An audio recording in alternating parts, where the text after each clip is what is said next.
Michelle Snyder here, local realtor in Indianapolis, Indiana, and on today's Weekly Minute, I'm going to give you 3 tips if you are considering buying a property and becoming a landlord.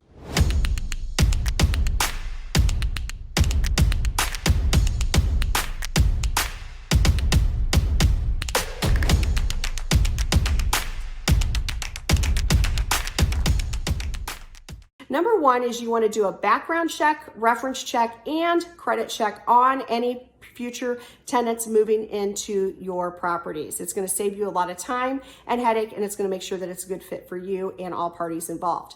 Number 2 is you want to make sure you have plenty of cash reserves set aside, because you will have tenants move out and you'll have new tenants coming in, and you might need to refresh the unit before a new tenant comes in. So there could be a delay there. So you want to make sure you have plenty of money set aside for that. And lastly, you might want to consider hiring a property management company to manage the property for you. Most of them charge about 10% per month, which is, so let's say you're charging $2,000 a month, it would end up being about $200 a month for managing that property for you. But it's well worth it, because they will get all the calls for things that are broken, things that are not working, etc. And also they can collect the rent for you and deal with all the headaches. Now, if you have any questions about buying a home that you potentially want to do an investment on and actually rent it out, feel free to reach out to me. I'd love to help. Have a great day.